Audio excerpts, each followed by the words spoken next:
And welcome back to another exciting episode of the Cheesy Cinema Club. Here I am with my work husband, Protus. That was funnier in the first take. It was funnier. I'm not going to make my joke because I think the moment's going to pass. So I'm going to make my joke. Just pretend you're hearing it for the first time. You know what the reviews would have called this movie if it sucked? New Godzilla movie is a net. I don't care no more. It's a new Godzilla movie -1 out of 10. There we go. Good job. Perfect. Wouldn't that be like? I did it, Dad. Wouldn't that be kind of a good? Like, I feel like if you go into like negative ratings, I feel like it would kind of go back around to being better than 0 or a bit better than a regular one. Probably like maybe like a Neil Breen movie would be like the negative like 10 out of 10, right? Like, I do remember there was I forget his name. He's that guy on YouTube that would do like in a nutshell videos or something. And he would do like he started doing like a D&D campaign that he started to monetize as like an animation. But he would he'd be like, I review every Disney movie. And what he would do is he would Doug Walker? No. he did like animation stuff. I don't know. I don't care. Whatever. But he did hold on, I'll find out who this is. What he would do is he would rate things on like a scale of -10 to 10. So like a 0 would be like, this is the worst movie ever, but a -10 would be, this is so bad I enjoy it. That's so weird. That's interesting, and also the most autistic way to like rate a movie. Let's see. His name is Jello Apocalypse. Oh no! Wait, you're lying. Is it really Jello Apocalypse? It's Jello Apocalypse. That's so weird. He did Epithet Erase. That was the D&D thing that I'm thinking of. Epithet Erase. Yeah. But that show is almost good. That one I'll give like a -3 out of. His name is Brandon Blaver. But yeah, I've never forgotten that very strange way. Because in my opinion, I don't know, like thinking about ratings, this is what people came for the Godzilla podcast. Mine is like just 5 is okay. 5 out of 10, it's like, oh, it's okay. Yeah, to me, I don't know. Like if I genuinely like a movie that's really bad, I'd probably give it like a proper like rating. I'd be like, oh, well, this is like a 7 out of 10 because it's fucking funny.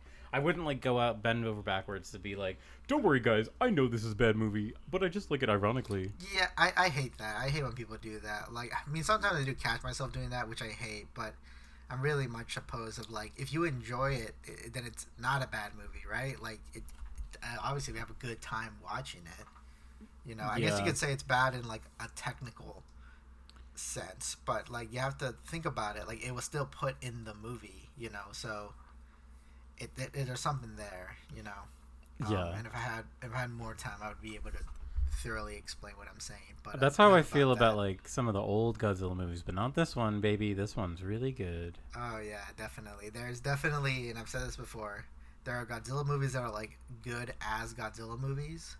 I feel like I'm at that point in my Godzilla fanness. I'll tell you this. I first joined the fandom during the Great Godzilla drought of like 94. It was like after Godzilla Final War. After that, we had nothing. Was that pre 9/11 or post 9/11? I think it was. It was post 9/11. Was it 2002? It was 2004. I just said 2004. Oh, I didn't hear that. Okay, well, but yeah, I got into it during that drought, and I was like, I had nothing.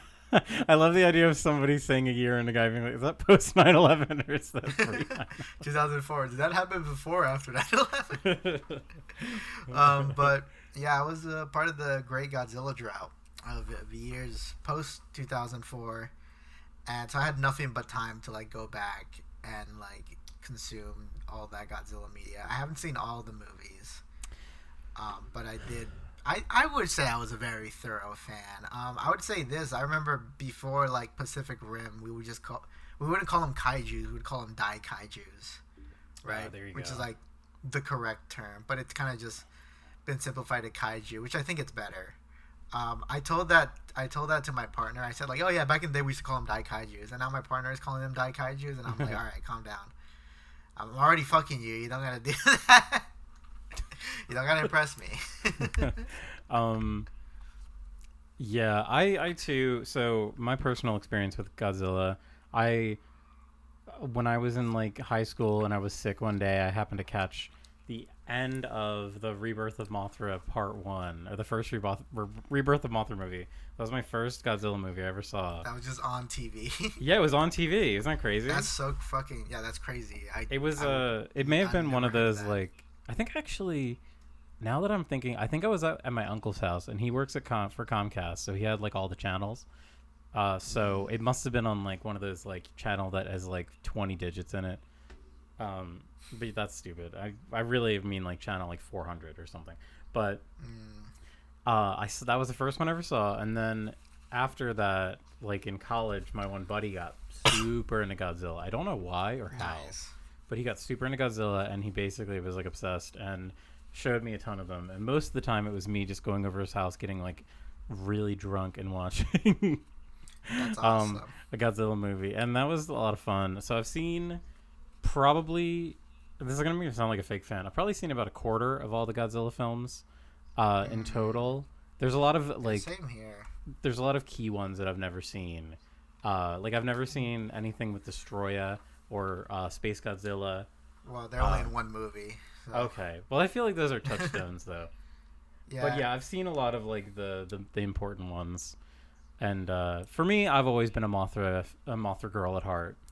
Yeah. Mothra is always my favorite. I love her terrible movies.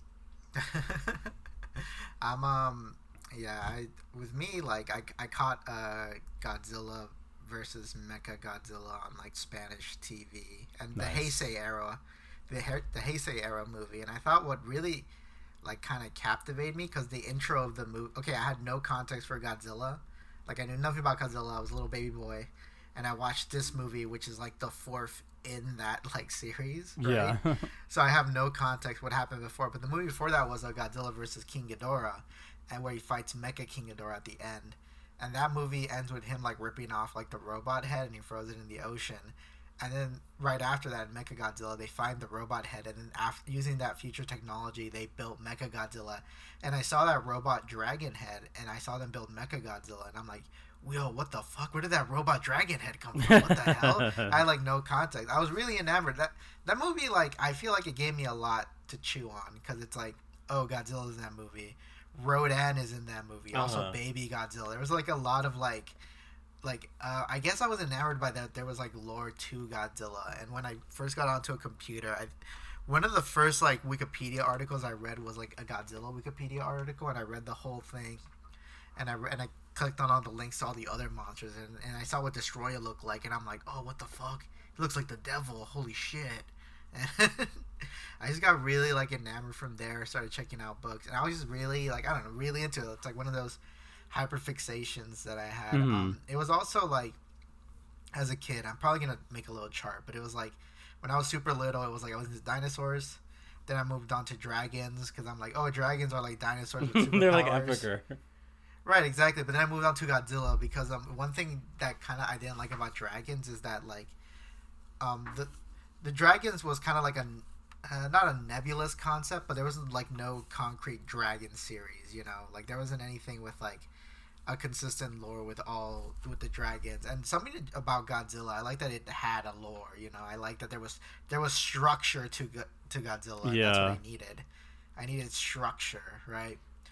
Which is ironic because he destroys structures everywhere he goes, right? He hates those fucking castles. Also, spoilers, pagoda, but dude, fuck that pagoda. He didn't destroy a single pagoda or castle in the new one. It was kind of crazy. It's interesting. This new one, oh my god, this new one's really blew me away. I do have some thoughts I thought of last night from some points that people brought up, but I'll save that for like later.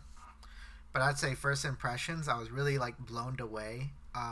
Leaving the theaters, I overheard some people talking, heard someone say like, wow, that movie literally had it all. And I'm like, yeah, that's kind of true. It was it was suspense, it was horror, it was romance, it was drama. It really did have it all, you know. And a kid, like, I overheard a kid walking out saying like, oh god, I hope they make another Godzilla movie. And I'm like, oh, that's cool. Like it's happening, you know. It's happening again. Kids are getting into it. They're seeing this and they're all like, oh yeah, that's epic. And I also feel like this is more like normie friendly than like Shin Gojira, you know? Yeah. Yeah, no, it really is. Okay, so I just did so I'm excluding American movies. But I just Okay. did like a little count, and I think I've seen about a third of all the Godzilla movies, out of the Toho Godzilla movies. I think I've seen all of the American ones except I've never saw the original Zilla, I Zilla haven't number seen one. Kong Skull Island. We should watch that. We can make a podcast about I it. would I would watch that movie again. I didn't like it very much, but I would watch it again. Um, We could watch that with Godzilla Final Wars. okay, but sorry, going back to what you were saying, like, Mhm. it is, yeah, the whole like lore aspect and like shared universe thing is really interesting, and also like I'm thinking back to what Hidetaka Miyazaki said when he like the Dark Souls guy. I think his name's Hidetaka Miyazaki. He's not the other one. He's not the Hayao. Not the other Miyazaki. The weaker Miyazaki. Um, he said that when he was younger, he would read books in English, and his English wasn't very good, so he would kind of put like the details together in his brain, like he would just make shit up, and that's Hmm. kind of like what I would do, because I would like just looking at some of these random ones, like I watched like obviously the original Godzilla is like stands on its own, um, but like you get a little further into it and you watch like Destroy All Monsters, and if you don't have like all the context, you're just like, wow, there's like a lot of guys around here, and your brain kind of Right, fills in like exactly. oh, what could this guy have done, like, oh, Rodan, like he's flying around, like he's probably pretty scary. Even like guys that don't show up in Godzilla movies are there. You got like Manda, and you got like Yeah, Gorosaurus, right? They're like not from any Godzilla movie. They're from like other movies. There's even like other guys they left out. There's no like gargantuans. That'd be really cool to get some gargantuans and destroy all monsters. But yeah. Oh wait, now keep on going. What were you gonna say? no, that was basically it. It's just it's interesting when you dive in the middle of a big franchise like this without the full context, because I it's there's like I think about like what a lot of people, because I have that mentality of like I want to start from the beginning and go through everything perfectly, but right. so many, like especially like if you look at comics and like classic serialized media, it really is designed to like onboard you whenever. Like the whole Yeah. idea is like, no, we want you on, like we want you to join like now, like it doesn't Right. matter what you've seen, like get on now and see, like, oh yeah, like you'll be able to figure it out. Like I Mothra is just a big fucking moth. Like you'll get it. I think that's like kind of the great thing about Godzilla, and I think that's what makes Godzilla so like malleable. You know, like in one movie he is like a force in nature, he is a god, but in the other one he's like he's a fucking Avenger now, right? Which is awesome. I love it. You know, it all ties like back fucking together. And it's an easy thing to get. He's just a giant. He's a giant monster. He destroys cities, We kind of and hit sometimes. the same beats are kind of hit throughout. Like we always have a scene where Mhm. the military is like fruitless against him, and Right. I think that was a very interesting thing about like Shin and this movie. There's a lot of I'd say this movie probably wouldn't have existed if there wasn't a Shin, you know. And that's yeah, like even like stated with aside from like Toho being like, okay, we don't know what a sequel would look like for Shin. We do kind of want to move to a different direction, and they got this guy who's been consistently making very successful movies in Japan, right? yeah. I meant to look into this guy. I haven't really looked at his I filmography. Takashi Yamazaki. He directed like two of the Doraemon movies.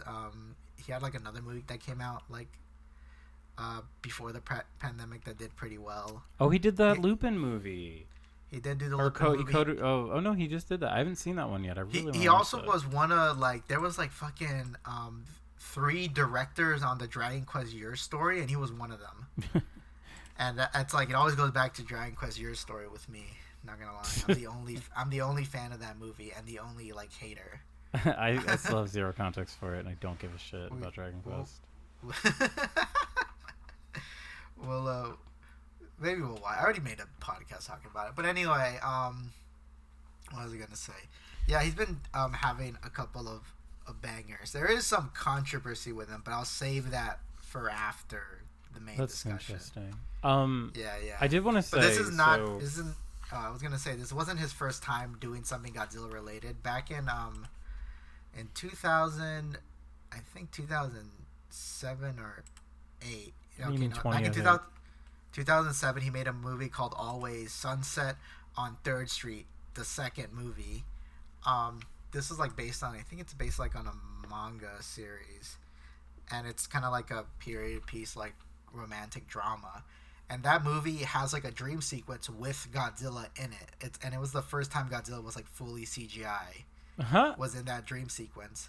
And what's funny is that that Godzilla's he's modeled based off of the model kit from Godzilla Godzilla GMK, which is Godzilla, King Ghidorah, Godzilla, Mothra, King Ghidorah, all monsters out attack. Yeah. that movie, which is one of his favorite movies, and there's a lot of like, he says, I have yet to see that movie. Shamefully, I've yet to see that one. But he says there was major influence from that movie to this movie. I did see the other major influence, which was Godzilla Raids Again, which I thought was very fucking interesting that he would choose that one to specifically influence this movie. Yeah, that's another one that I've never seen before. Oh, I'll give you the rundown on that one. But yeah, he also directed. I think in Japan, Universal Studios, they have like 4D rides, right? Yeah. With a little kind of indoor roller coaster shit, and he directed one of those. It's like a CGI Godzilla movie. King Ghidorah's in it. Also, Rodan is in it too, and they're kind of modeled off of like the MonsterVerse designs, which are the recent like Legendary Picture ones. Even this Godzilla kind of looks a little bit like the MonsterVerse one. Okay, so I'm watching this scene right now of this cameo of Godzilla. And it's hilarious how, like, this scene goes out of its way to do the thing where they don't show the monster. And it works so much better than the fucking 2014 U.S. movie does. It's funny because, what's his name? Gareth Edward? I think that's his name. Yeah. He saw this movie and he was all like, oh, I'm so fucking jealous of this movie. This is what a Godzilla movie should be. Yeah, for real. And, okay. I mean, it is up there. It's like, I mean, I'll say this. It's like... At this point, there was only 2 Godzilla movies. Okay, there was like maybe 3 or 4 Godzilla movies that are like legitimately like good movies that you can show to people. And I think now it's increased thanks to Godzilla -1. This one's like, I feel like the most accessible for like a regular audience because you don't need to have too much context for World War II or like Japanese culture. Like it's all like pretty much explained, you know. It is the most like basic. Like I was talking with a friend at work, and this is actually like such a good little segue. But like I was mentioning, because he and I were just kind of talking about that there's a new Godzilla movie out, and he's kind of like a nerd, but like in a different way. So I was chatting with him about it, and it was kind of interesting because he was talking about like some of the newer ones and like poo-pooing them, like making fun of the Kong one, which I was like, oh no, I love that. But then I explained to him, I was like, yeah, the new one, it's like such a different direction. Like the main dude is like a kamikaze pilot, and he like defects essentially, and he was so interested when I told him that. I felt like aside, and I also, something that I mentioned to you, I think, or I mentioned to one of my friends while I was watching Godzilla -1, I kept thinking like, oh, I really don't want Godzilla to show up. Like, I really want more time with these characters because I feel like there's so much to them and there's so much more that needs to be like built out before we have like a big cataclysm scene. And I was rewarded for that. There was not a Godzilla scene for a while. It was great.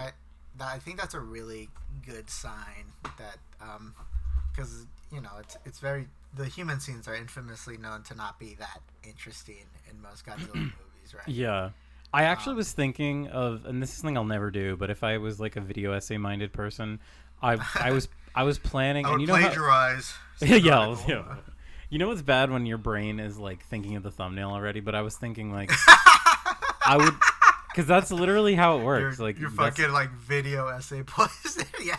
But I was thinking like a really good video essay that I could do, but I'd have to watch every Godzilla movie, would be the humans of Godzilla movies, because I feel like that is often like the most mishandled element of so many, and when it's done right, that'd be a good title, actually. Yeah, I know. That's what. See. All right, someone can steal that. I don't care to make that. We can do it together. Protus cheesy production. It'll be like Sarah Z and Lady Emily. And Look, I'll write the article and you plagiarize it. Boom, easy. Teamwork. Not insinuating that they plagiarize, but you know what I mean. Take that, H. Bomber guy. Yeah, how you like that? But like, it's one of those things. I feel like a lot of the time, what's that kind of thing? It's like they say like when music is good, it's invisible. Like when the human story is good in a Godzilla movie, it's kind of invisible. And when it's bad, it just makes me mad because all I can think about is like when are they going to get to the fucking comic book factory? Like, it's so funny thinking about the whole the human story is usually boring. It's like, see, you're right on the money because I was so surprised that like this story is literally like lifted from Godzilla Raids again, but it's like the director's like, okay, but what if that story was good? What if that was a compelling human story? That's really interesting. I had no idea. Because the main character in that movie, it was also like a kamikaze pilot. They don't dwell in the fact that he was a kamikaze pilot. Oh, actually, wow. I think he was just a regular fighter pilot or something. They don't dwell on it. But the ending of spoilers. The ending of Godzilla Raids Again is that he kamikazes into Godzilla. Which by the way, in that movie, it does nothing really. It's kind of like, that's awesome. Because they're doing this plan where like they're luring Godzilla into an iceberg and they're gonna like cover him in ice to kind of put him to sleep so he starts hibernating. And Godzilla's about to leave, so he kamikazes into Godzilla to make him stay, and then he gets covered in snow. But here's the thing. The way it was shot, it seemed like obviously the snow would have covered him anyway. It didn't fucking need. That was very unnecessary. But he's framed as a hero, and I love if this movie goes the opposite direction, where it's like, actually, no, like, that's not a good thing. to like die is not a good thing. To want to live is worth it. It's just wanting to live. That's what's like worthwhile. And I really like that's what this movie had going for it. It's a very like strong ending too. And also they don't like, while I was watching the movie, I was wondering like, I wonder when Godzilla's gonna show up. And the moment I thought of that, Godzilla just showed up. I have a lot of thoughts about movies right now because I was just listening to like a 4-hour podcast about the new Miyazaki movie, The Boy and the Heron, which I also just saw. I need to watch that. It's good. It's definitely good. I won't spoil anything, but in this podcast, Blank Check would love Blank Check. They're a good podcast. They were talking about their guest actually. I forget his name, but he was talking about J.D. Amato. Critic was talking about he was really frustrated with like the sort of like 3-act structure and like the hero circle kind of thing. So he really went out of his way to like look at different cultures and how they do like a story structure. And I can't remember what it's called, but in Japanese, like there's like it's got a certain name, and like each part of the name is like the linear story structure.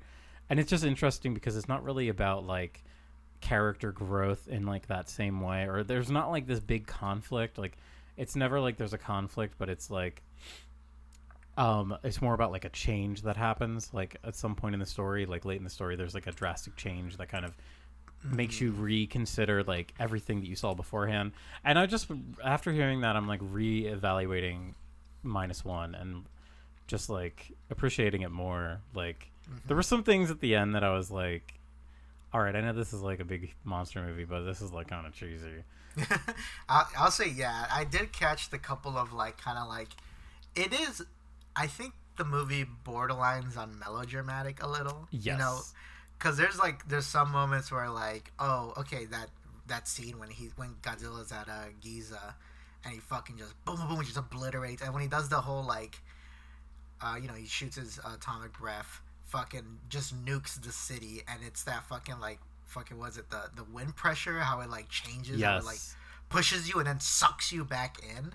Yeah, right. That very fucking that was cool. Yeah, that was fucking crazy. But the little like she pushed them into a building and it didn't suck them in kind of angle.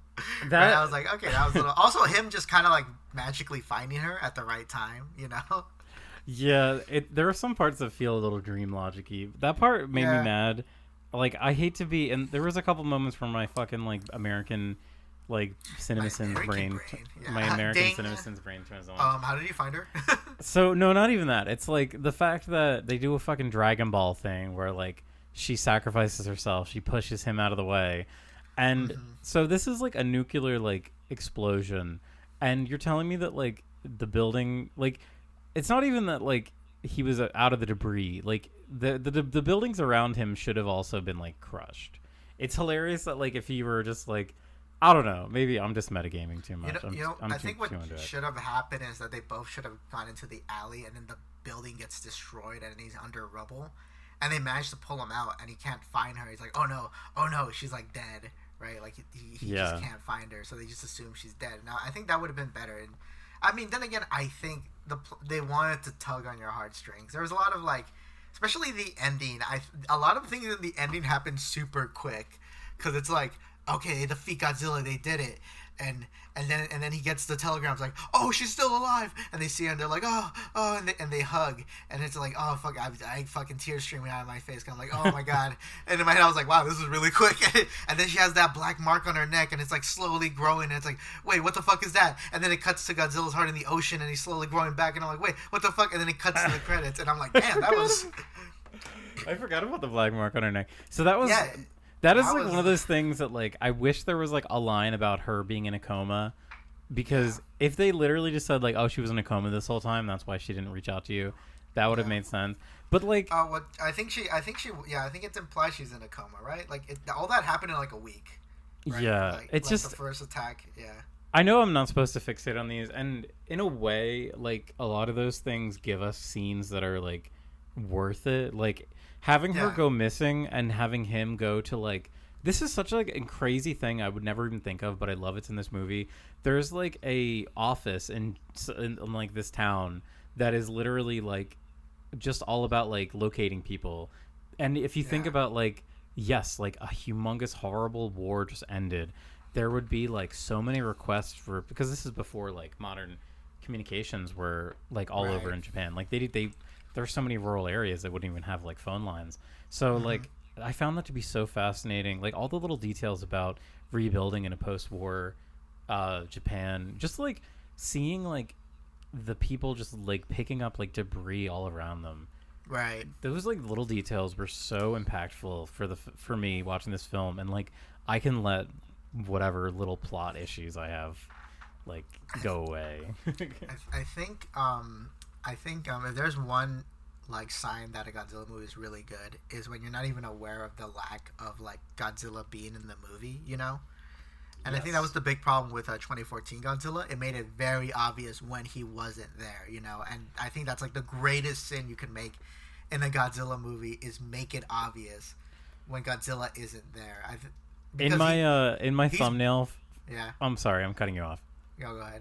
I was gonna say in my thumbnail for my video essay, Humans and Godzilla, I would have fucking Quicksilver's face. Like he's like the perfect example of like one of the least interesting humans in like a Godzilla movie, and he gets so much fucking focus. Yeah, when Godzilla kills Quicksilver in Age of Ultron, that was insane. You're right. Like, isn't it bad? Like I don't even know the actor enough to like know his name, but I just think about like the other movie he's in. Oh, wait a sec. Oh, you're talking about, because he is in Gareth Edwards. He's the main character. He's the main dude. And I just keep thinking, like, they advertise that movie with fucking Bryan Cranston everywhere, and like they kill him off super early. I feel like Bryan Cranston has so much more chops. Like he could have handled like even like a sloppier script like that. He could have still like brought something to it, but no, they give us the fucking, what's his name? Let me look him up. If I look up Quicksilver actor, it's just going to give me the wrong one. It's going to give me the good one. Aaron Taylor Johnson. Yeah, that's him. He was also like, his wife is like really super old, and there's evidence that like she groomed him at a young age to marry her. Oh, in real life, right? Yeah, in real life. Okay.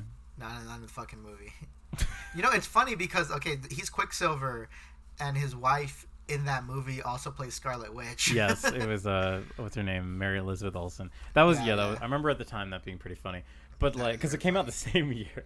Yeah, it's very interesting year. I remember walking. So I'm a big Godzilla fan. I've been one all my life. My cousins were aware that I'm a big Godzilla fan. They were like Godzilla fans by proxy because of me. Right? Yeah. They weren't that big into Godzilla, but like they liked it enough. They weren't like they weren't reading Wikipedia pages. They were playing Call of Duty. But one thing is that we saw the Godzilla 2014 together, and I do like that. Like my cousins knew enough that they were like, yeah, that movie fucking sucked. And I'm like, oh, good, because I didn't like it either. I like it when you go to watch a movie with someone and you can all agree. Yeah, I feel like because I saw it with my one friend, and I felt like, and he was the super Godzilla fan, and I felt like he was like in denial, like, because I was just saying, yeah, but he, he still that's liked the worst. it. That's the worst kind of person, is when they're in denial of it, right?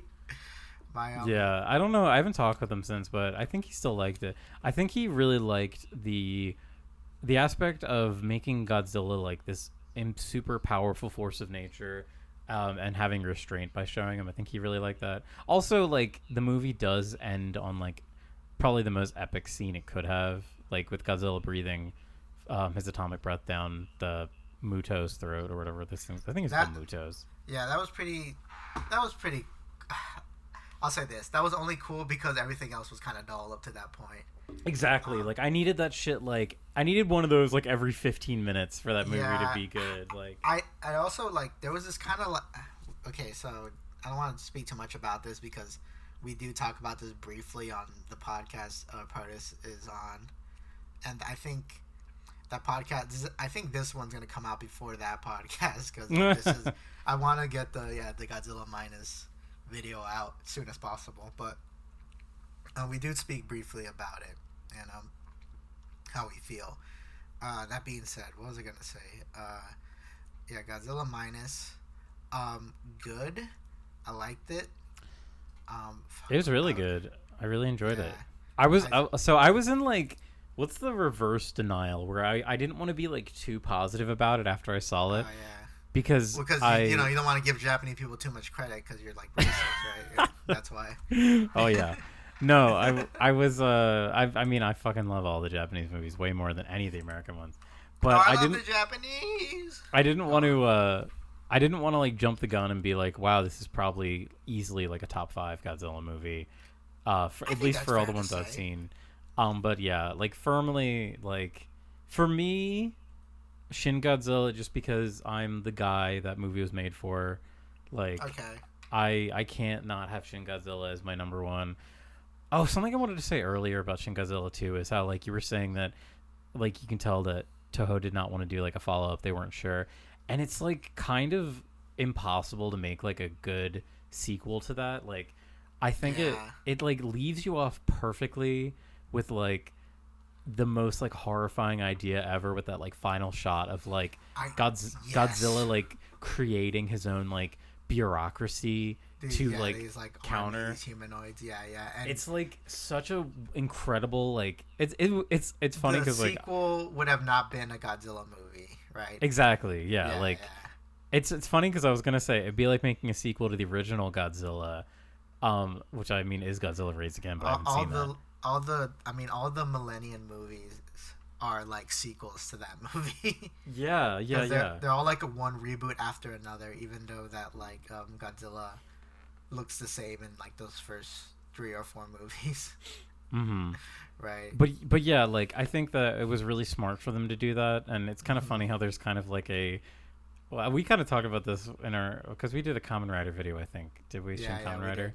Because there's kind of like a Shin universe, like a Shin kaiju verse that is kind of like runs parallel, because it's sort of I think Shin Ultraman kind of plays with the idea that there was Godzilla and then there were other creatures after. And Shin Ultraman, and Shin Ultraman, it's like they don't say it, and I'm fine with that because it makes it very intriguing. Like, something built these kaijus because they look similar, and it doesn't look like they were produced naturally in the environment, and that brings the attention of all these like interdimensional threats who are super interested in this, right? Something I was about to say about Godzilla -1 was that I really like. Okay, I'm a big sucker for like in monster movies where like in Nope, for example. You seen Nope? I love Nope. Yeah. Okay, me too. I love it, and I love the scene where they're like figuring out they're doing the plan with like, okay, this is how we're gonna capture the picture of the monster, and I think that's what makes it more interesting too, is that they're not trying to kill it, they're just trying to get a picture of it, right? And that's so interesting how they plan out. They have the little like wacky waving inflatable tube men and everything, all those little intricate things, and then the the plan starts to go wrong at the start. That's so fucking awesome when a movie does that. And they do that here. Yeah. And like it's such a. I'll say this, like the original Godzilla, like I was thinking about this, and that original Godzilla was kind of a little more science fiction-y than Definitely.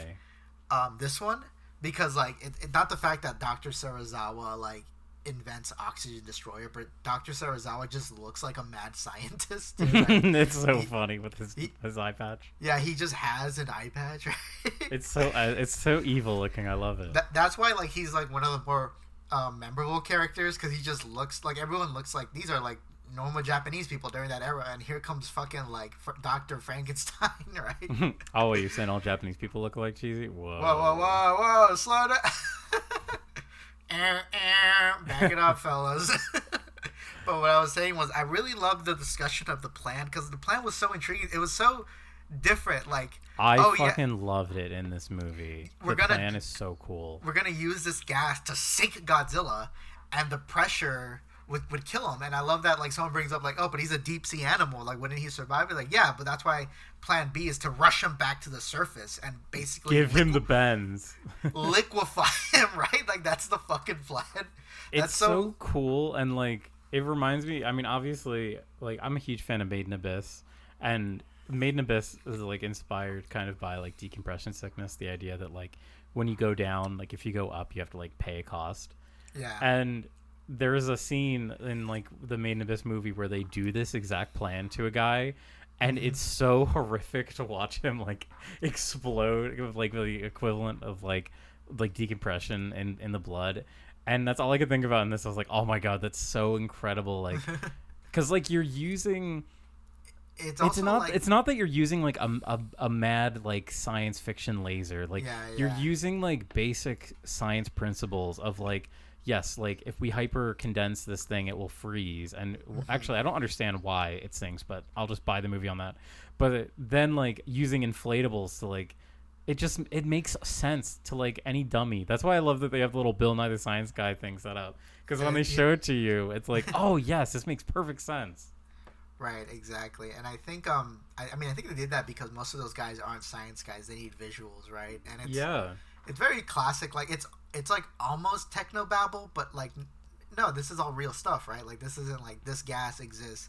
These inflatables are real, right? And I think I guess we could get into this because to kind of explain this wider point. I would say that I do like that they probably thought realistically, like, okay, what would be feasible for someone at the time to try to do the Godzilla, because they're not going to do Oxygen Destroyer again, and I'm really happy they don't do Oxygen Destroyer again. You know, it's very like unnecessary. It would have felt like a little out of place in this kind of movie.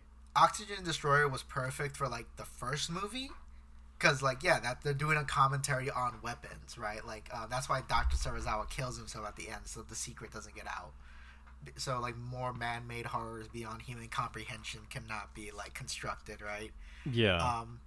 But also, something that was brought to my attention. I saw there's your typical guys who are like making videos that are like, oh wow, Godzilla beats woke Disney, right? Godzilla right-wing movie and shit like that, which is stupid, right? I saw someone say this movie is like libertarian. That's incredible. That's the takeaway. This like communal action. This like exactly. human like basically like a civilian like co-op community based. Yeah, because this guy I really wanted to talk about that. I'm glad we're swerving into this. This guy was saying, I won't say who because I think he's a fucking idiot, but this guy was saying that it's libertarian because the whole movie is about like, oh, you can't rely on the government, only the private sector could get stuff done. And it's like, but they weren't killing Godzilla for a profit. They did it because, like, you know, they're under threat as people. Yeah. Like, there was no money involved, you know? Right? To them, it was, well, to the main character, it was tying up a loose end. To them, it's literally, like, my family lives here. Like, right. Like, we already barely escaped this horrific war. Right. And now, like, we have to, like, those are, it's not even, like, a civic duty or, like, a national duty. It's, like, a civic duty. Like, we must rise up against this as a community. That's what I love. I love stories like that are, a community, like, coming together to organize something and to like fight something. It's such like a powerful, even when it's done in like stupid like shonen fucking manga. It's such a powerful way of setting up like a conflict. I think. Oh, the fucking scene where like they drop Godzilla, then they bring him back up, but like it stops in the middle because Godzilla like managed to like rip through it, and they're all like, "Oh shit!" And it's like, "Okay, we got to drive the fucking like vessels like in opposite directions to lift them up," and there's not enough weight. And then out of nowhere, like the young guy comes with all the tugboats, and they're all like, "I need some help," and it's like, "Oh god, that was so awesome." That's such a like rewarding like here comes the cavalry scene, right? And it's fucking tugboats. Yeah, but it's so fucking awesome. It's so much better than like, and I was thinking about this on the way out. Was like, God, fucking Rise of Skywalker was so atrocious. The fucking ending part. Like, have you seen the movies Rise of Skywalker? Is that the last one? Yeah, it's the last of the sequel trilogy. In I that one, can't keep track of them. In that one, like fucking the fucking Palpatine is like, I have this extra super cool war vessels and whatnot, and they're all basically mini Death Stars, right? And then like out of nowhere, here comes Lando, and he's like, "Oh, the cavalry's here," and it's like there was no setup for this. Like we don't know who these characters are. Lando. It was so like yeah, in a regular story, you would have the cavalry show up here, but it's so unearned, right? Compared to Godzilla -1, where it's like, oh god, yeah, this was like, this was set up. Everyone wants to get involved because they're all under threat by Godzilla, right? And even that scene, like, I fucking love the scene where they're walking out of like the community center and they're like, I forget the kid's name. They called him Kid or whatever. They just called him like, Kid. Yeah. They were like, this is not your battle. Like, you really need to appreciate like this warless existence that you have. Right. And him even being like, no, like, which I think it's such a hard needle to thread because like, if you think about like Japan and like the sort of insane fervor that like that sort of like hyper nationalism that was in, like, you don't want to cultivate that. Like, that is a bad thing, and the movie acknowledges that, but it's still able to do a thing of like, no, this is like an immediate threat, like a immediate existential threat to them, and having the younger generation step up to like take responsibility in like ultimately what is a bloodless battle. Like no one dies. It's so powerful. And it works so well in a way that like, if this was a war movie and he showed up with a bunch of guns, part of my stomach, like, I'd feel a pit in my stomach of like, oh no, this is just the dreaded cycle of violence, like, perpetuating. Right, exactly. I think they did a really good job handling all that. I like that the one plane. I love the angle that like, it's like he feels guilt for all those guys he like let die, right? Yeah. Back in in Odo Island. By the way, Odo Island is not a real place. It is made up. They made it up in the original Godzilla, right? Just letting people know it's not a real fucking island. But yeah, and I think what's very like strong is like the whole line with like that one mechanic saying like, those men wanted to live, they wanted to go home, right? But it's like parallel in that like, yeah, he wants to go home too, like our main character. And that's valid. That's valid. He wants to go home. He doesn't want to die, right? And I think that's very like kind of subtle like anti-fascism kind of angle right there. Not certainly. To give in to like the death cult scenario. I like that he has like there's a lot of really good like visual moments. Like he still has all the photos of them, and he has that with the picture of his like surrogate daughter.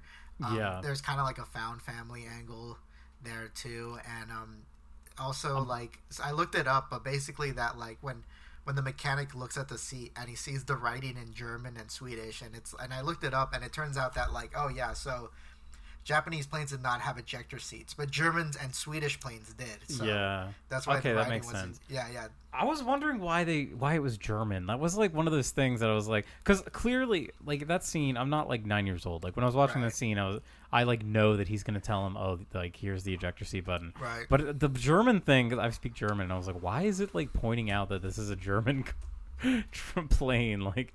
But yeah, because the German planes have the ejector seats, right? And I guess they never needed to implement them because the Japanese like lost their military, right? Yeah, going back to like some of the melodramatic moments, I wonder if like in my brain, like as soon as I finished the movie, because I felt like that was such a weird like surprise twist of like oh, actually the whole time he had an ejector seat. I kind of wish that they just had that scene where he said, hey, there's an ejector seat here, and like make the character sit with that knowledge in the end and be like, have it be like a moment when he decides to pull it rather than like a shock. Akiko, like, I want to live. I want to raise you, Akiko. I thought it was like I don't know, like you have to be like really brain dead to like think like, that he's subtle, actually going to kamikaze himself. Yeah, there's like, but at the same time, like, you don't want him to die, right? Like, it gives you that feeling of like, okay, I give a fuck about this guy. I don't want him to die. Obviously, he's not going to die, but I think the movie does like a decent job of like, maybe this character might die. Not the main character, but I think a lot of the supporting characters, like, I'm surprised they all made it out alive, Yeah. I thought at least some of them would fucking die, Maybe, yeah, I'm like, really happy they didn't. The captain. Yeah, and I'm like, that's what makes the ending, like, makes you feel a lot better. Sometimes there is this illusion that, like, to make things more mature, you have to kill off a lot of characters, which isn't true at all. You should only kill off characters if it's crucial to your story. And you might say shit like Game of Thrones. But, like, Game of Thrones, it's, like, crucial when they kill off characters.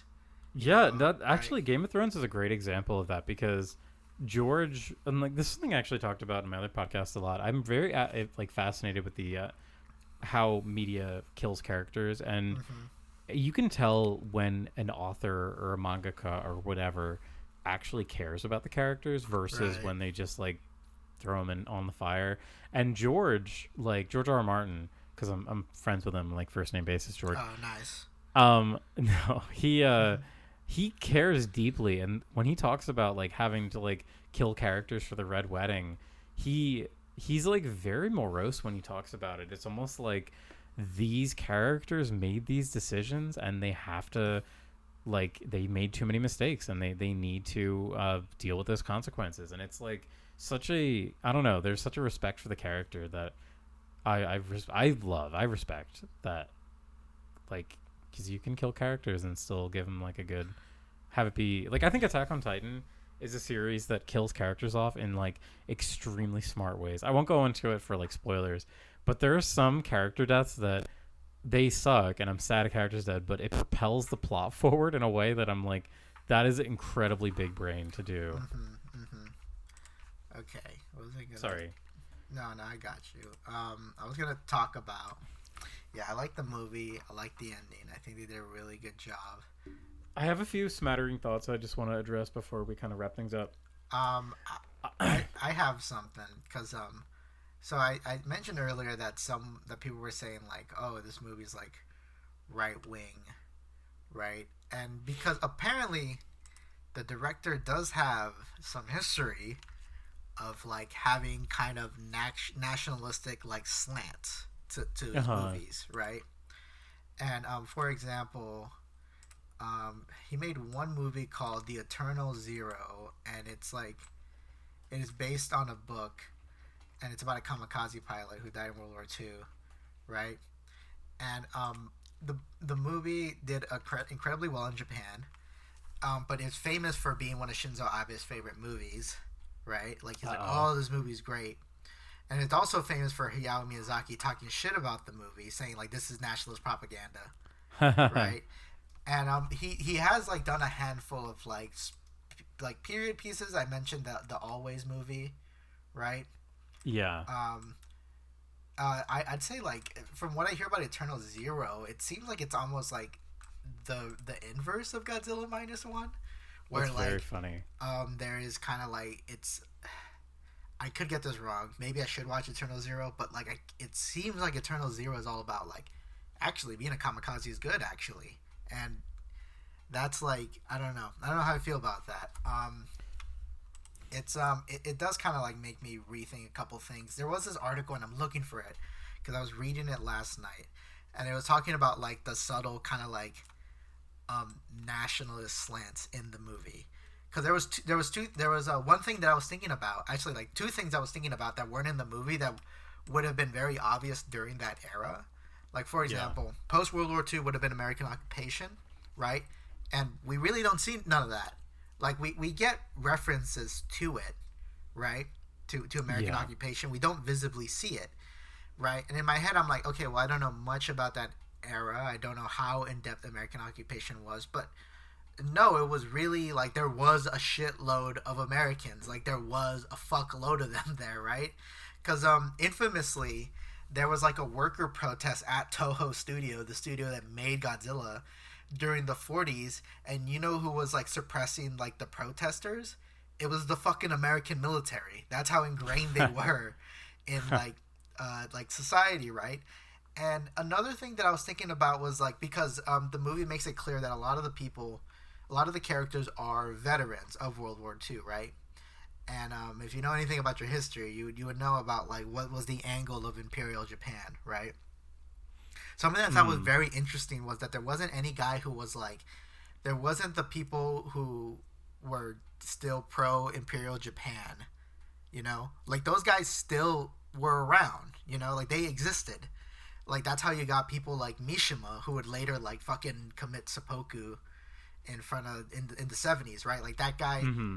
I think would have roughly been around the same age as the main character in in Godzilla -1, right? So it was very interesting. There was no one like that there, you know, and it's a little bit like this article was saying that it feels almost like okay, I think there's two reasons why they didn't show too much of the American occupation and they didn't show too many of anyone who was still pro Imperial Japan was because they were always planning to make the movie international, you know.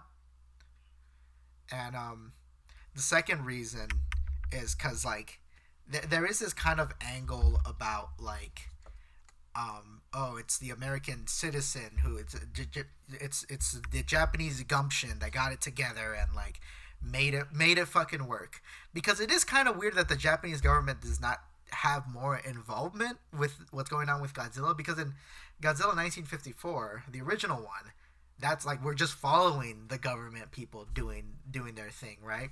Because they would have realistically been there, you know. And it's very interesting. There's almost is like an anti kind of like government angle, which is like I think that in itself is like kind of I'd say even kind of fucking neutral, because like the both like any kind of leaning usually hates the government, right? But yeah. But I think all combined, it paints something, and I feel like I'm still like figuring it out. That doesn't change the quality of the movie. I still like the movie, but there is something to say about like it. This movie isn't. It's like, you know, it's like alternative history, but it's also a period piece because they make you very obvious of what year. They tell you what year it is, and I think when you specify that, that's like you want to come off as a little bit more realistic, you know? Yeah. So I have a lot of thoughts about that. Uh-huh.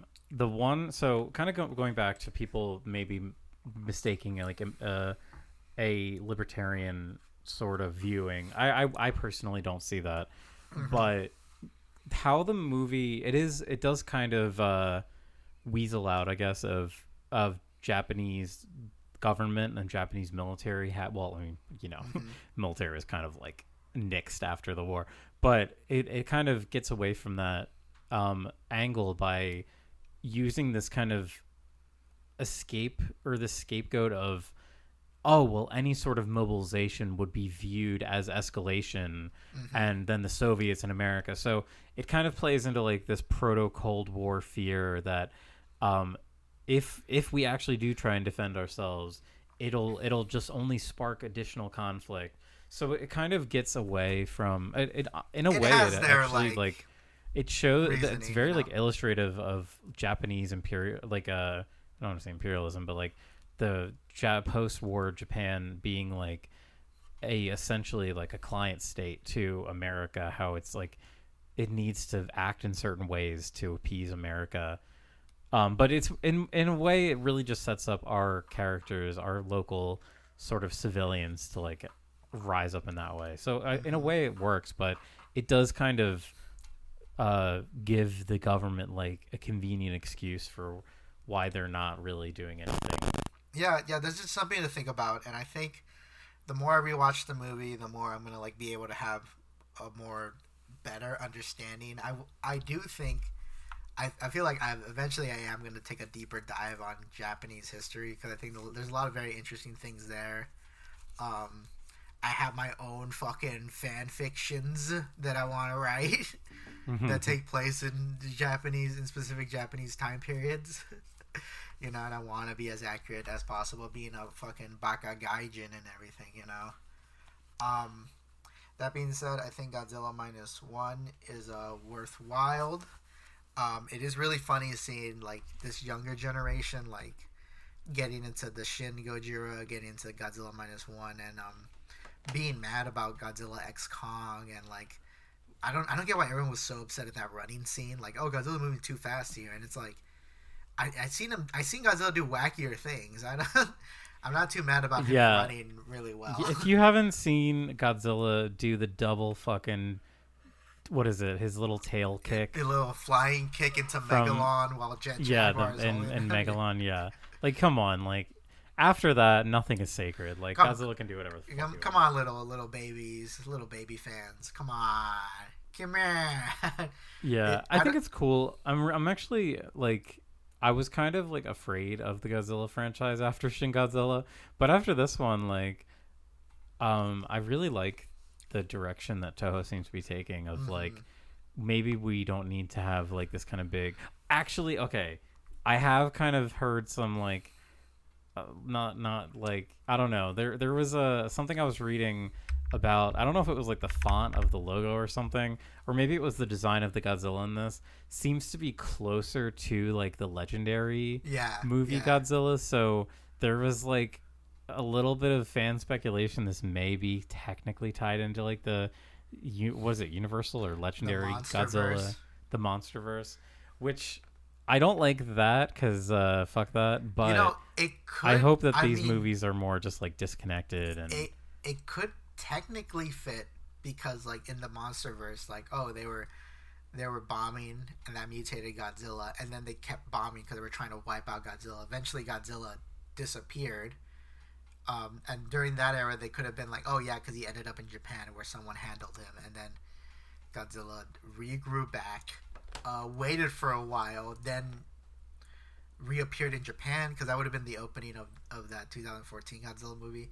I'm not exactly sure. I don't need them to connect. All the I don't want them to connect.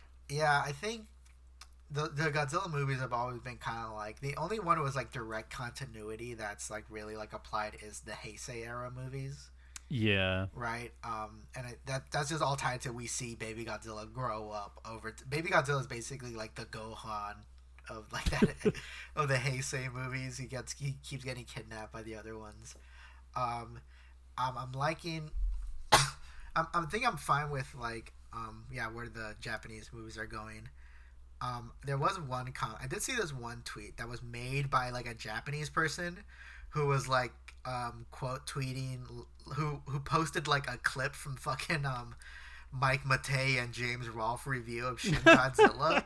Like, he posted this clip and he was saying like, I agree with Mike Matei here on his take, and Mike Matei was saying that like, oh, these Godzilla movies have been pretty is good, but he's worried that like, are we just gonna get nothing but like a solo Godzilla movie, because eventually he's gonna have to start fighting monsters in the Japanese ones, right? And this person was saying like, because that review was years ago, back when Shin Godzilla came out, which was 2016. Damn, time moves fast, huh, gamers? I know, right?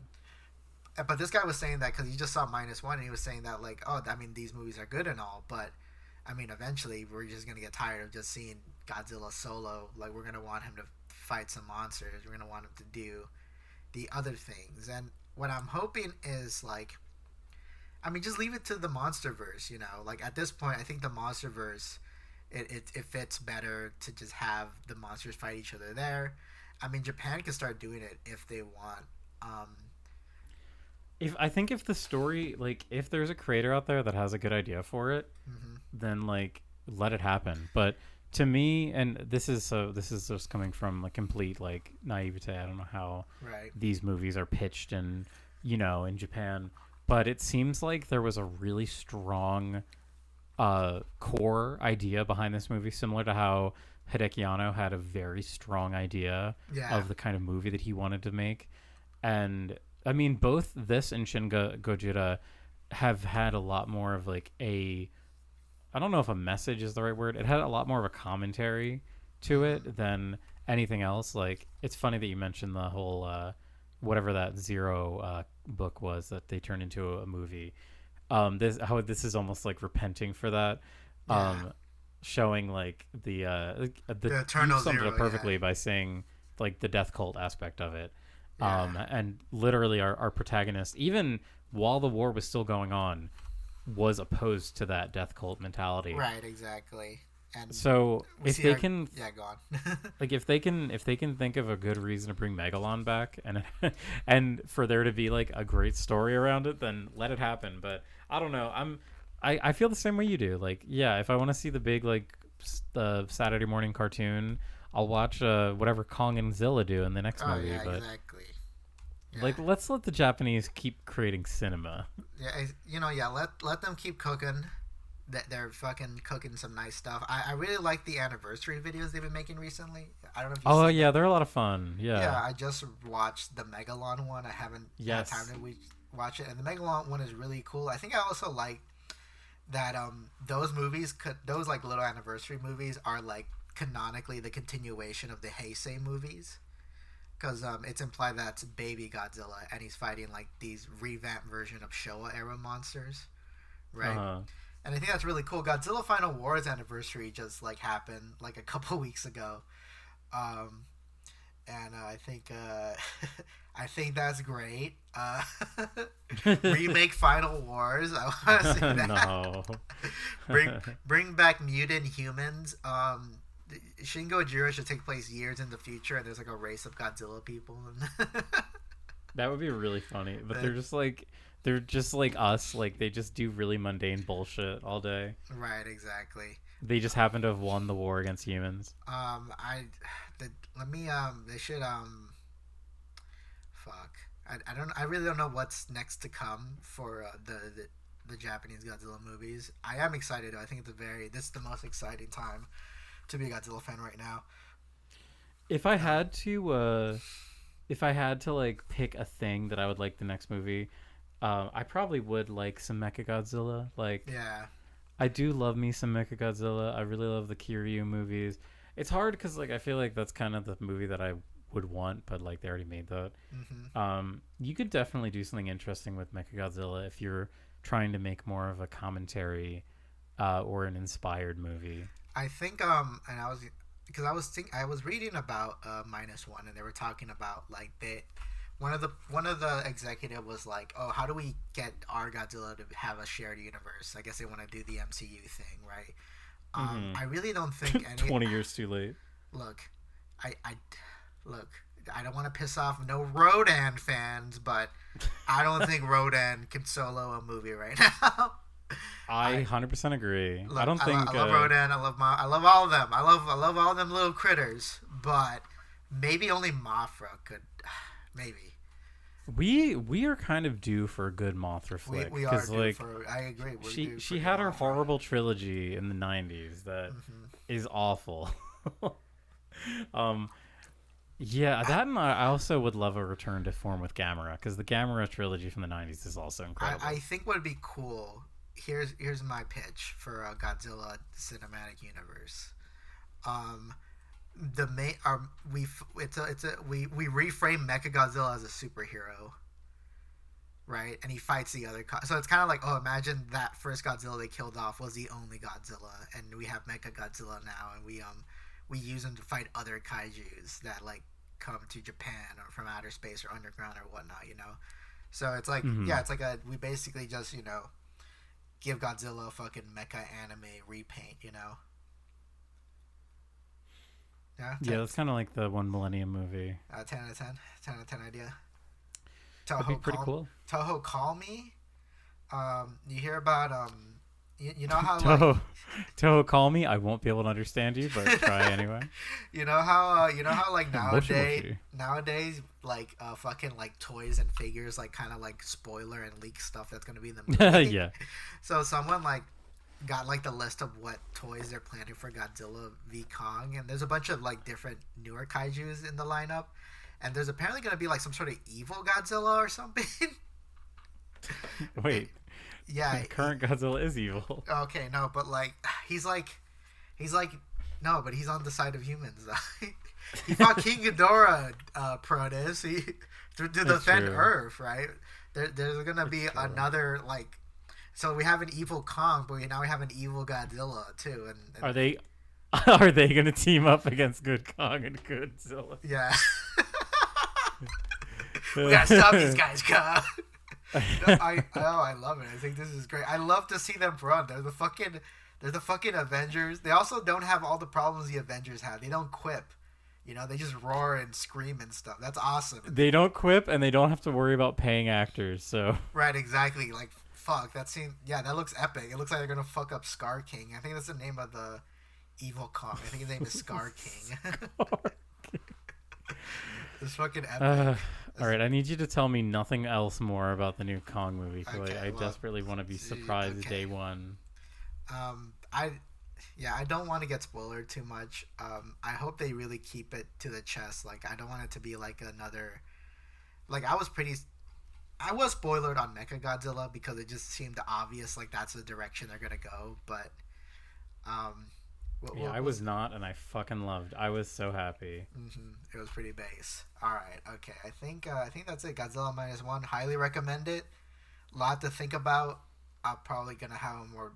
I mean, yeah, I just watched it, so. Yeah, I think it was it's definitely up there. If I had to do like an updated ranking, I'd probably put it like. It's really hard to like put anything above like the original Godzilla. Yeah. That isn't Shin, but I would put Shin, and then this is like tied for second probably with the original one. I need to rewatch the original one. I'm don't know. planning to I rewatch the original one too soon. I think it just it's also like a modern movie, and it's hard to it's really hard for me to compare like a movie from the 50s to like a movie from like 2023. I gotcha. Because I think a lot of it is because Godzilla is just that original Gojira is just so important. You know, it's such an important movie. You know, I wonder if like because there was a while, and this is gonna be my last comment, but there was a while that Shin Gojira dethroned like Godzilla versus Mothra for a while. In the like public ranking, but Godzilla versus Mothra has come back up. And that movie. I love that one. That's a great one. That one's really good. I really like that movie. Wait, sorry, I have to ask. Are we talking about the one from the 50s or the one from the one that we watched for an unofficial podcast? Okay, yes. All right, yes. Because I've never seen Godzilla. That one is Mothra vs. Godzilla. I've never seen Godzilla vs. Mothra, which is the 1992 one. Right, exactly. I wouldn't be opposed to like getting some new monsters. What I'm kind of scared is I don't want like. I think my problem with the MonsterVerse stuff is a lot of the other monsters look kind of generic looking. I think the only recent MonsterVerse character original that I liked is that one mammoth that has like gorilla arms. Oh yeah, I forgot about that one. He showed up for a second. I thought, oh, that guy looks so fucking cool. But I mean, we'll see. I think Scar King looks cool. He's like a red ape. He's red. And he's scary. I forgot that this guy has like arms. He's kind of like a anteater. He's kind of got like anteater claws. That's so fucking cool. I haven't seen that fucking the Apple Plus show. Yeah, people are saying it's good. People say it's good. Yeah. I mean, we'll see. I haven't. There's like so much Godzilla content I haven't seen because I keep hearing mixed things, and I'm busy. Yeah. But anyway, I think So Protus, anything you wanna say? Any final thoughts? I don't know. Okay. This is a really good place to end it. Anything you want to promote before we go off? Oh, wait, no, hold on. So I looked up this behemoth thing. So his name is Behemoth. That's what they call him, according to the wikizilla.org. And I looked down, and it says allies, Godzilla, enemies, Amhuluk, which I don't know what that is. And that might be like one of the recent kaiju's, Amhuluk. Amhuluk, and then also another enemy is Wonder Woman. Oh, interesting. Maybe, I don't know. Maybe Wonder Woman shows up. Apparently, there's a comic book called Justice League vs. Godzilla vs. Kong. Oh yeah, maybe he pops up and he fights Wonder Woman. I wouldn't be fucking surprised. I just love that it's like I fucking hate Godzilla and Wonder Woman. I thought he said he was allies with Godzilla, but he's enemies. Oh, sorry, he was allies with Godzilla. He's allies with Godzilla, but enemies with Wonder Woman. Yeah, he fucking hates Wonder Woman. Man, fuck one. He hates how much of a Zionist she is. But anyway, yeah, Protus. What did Protus? Where can the fellas find you? They can find me at Joe KKK. Also at King Protus on Twitter. I'm fucking staying with that downing shit. People don't talk about Twitter collapsing anymore. It's just kind of, I think people have realized that Twitter is like a forever platform that will just never go away. I'm kind of fine with that. I just wish I wish inflation would stop. I wish people would come back because I am barely like fucking making any money off of commissions. Haha, honk honk. But yeah, I'm Cheesymanfredo. This is my channel. I make comics sometimes. Hell yeah. If I get a shitload of money, I'll do my Kamen Rider fan fiction, and I'll do a lot of research of Japan in the 70s, and it'll be so epic and cool, and everyone will love it. Everyone will be like, "Oh, this is epic and cool. You did a good job." Hell yeah. Right, exactly. Well, goodbye, everybody. Goodbye.